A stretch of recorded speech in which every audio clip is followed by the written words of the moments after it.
He called me to this little piece of earth at the end of the road called Lymburn. He called me here. What I'm doing is just.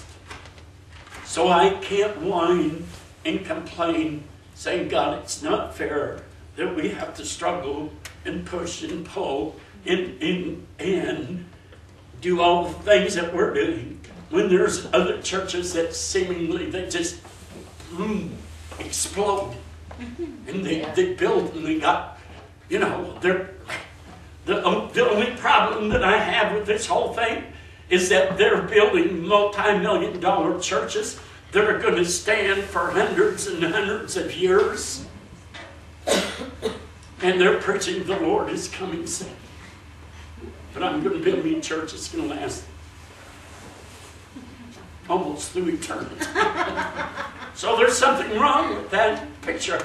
But can I sit here and say, God, is it fair that we struggle with what we have and others seemingly have no struggle and everything just comes so easy? Is that fair?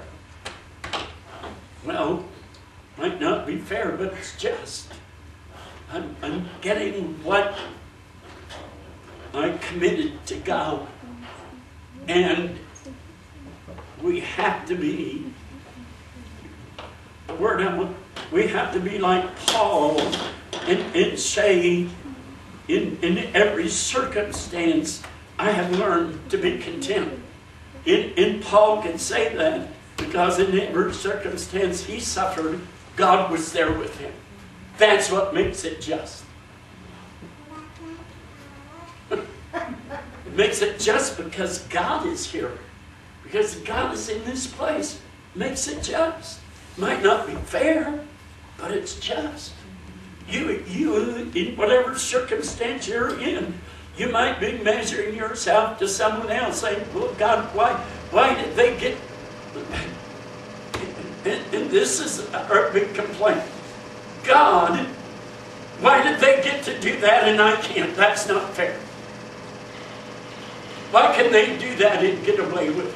Why can they live like that? Why can they treat one another like that and get away with it? That's not fair because I couldn't do it. And then hear God say, I didn't say it was fair, Jack, but it's just. It's just. Everything that God's doing is just. Is it fair that I had to pray a junkie of a motorhome down the road that breaks down every day while another flies to preach in a private jet? Is that fair? God, that's not fair.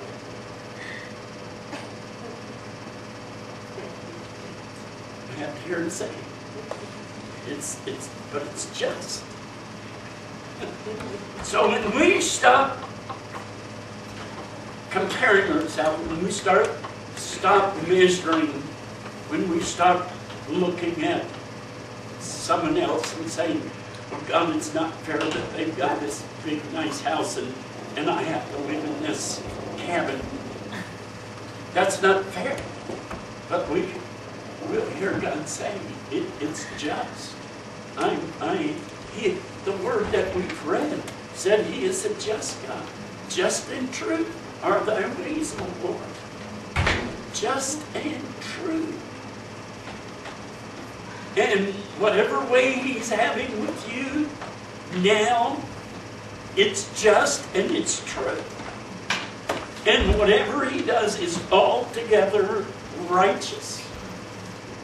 So he's treating us justly, truthfully, righteously, but not fairly. And I think the sooner we get this girded, this truth girded around us, that we understand that God never said he was going to be fair with us, but he said he was going to be just with us, and that's what he's doing.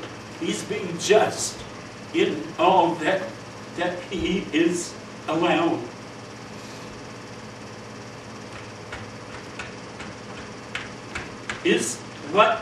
is what God's doing in my life fair, or is it just?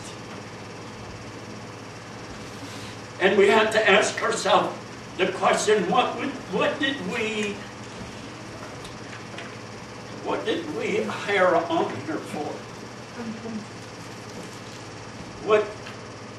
What did we commit our lives to God for? To begin with.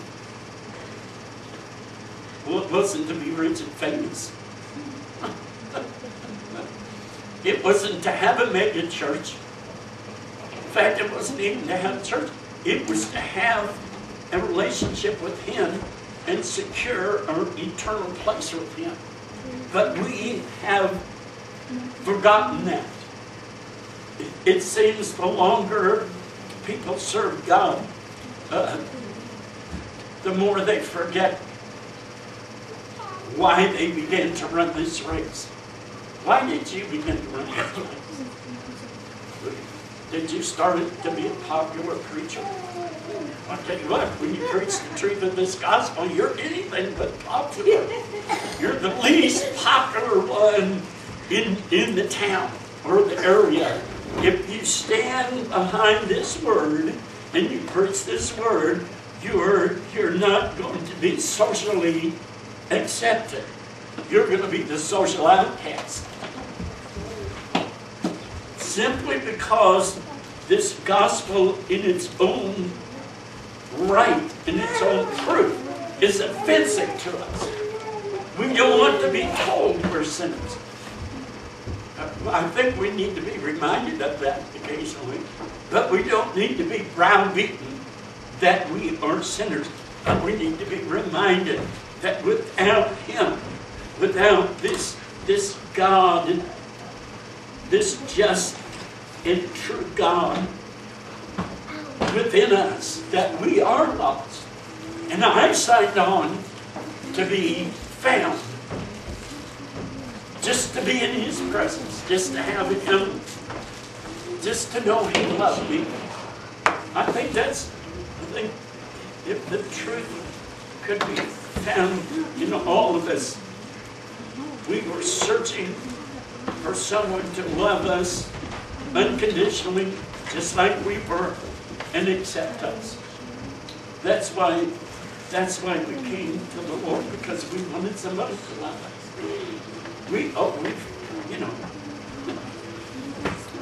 Where am I going here? We've all been loved, one way or the other. In the carnal sense, we've had love affairs. But this is the only love affair that will bring us peace. And especially will it bring peace when we find out that God is saying to us, I am not being fair with you, but I am being just with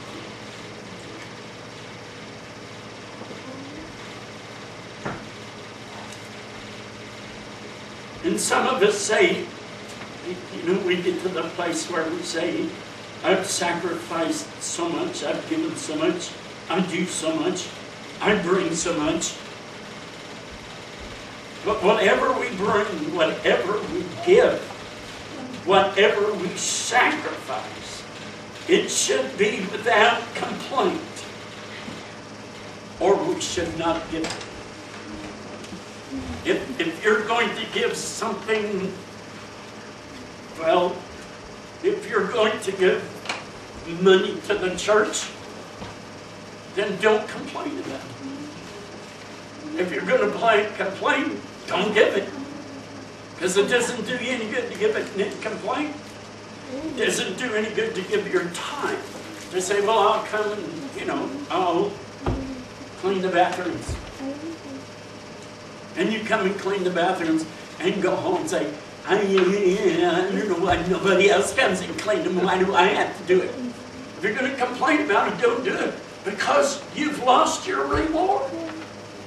As soon as you start complaining, you've lost the reward of whatever it is that you've given or sacrificed or done. So we don't want to lose that reward. So whatever we do, whatever we sacrifice, whatever we give, it has to be without complaint. Our complaining cancels the blessing.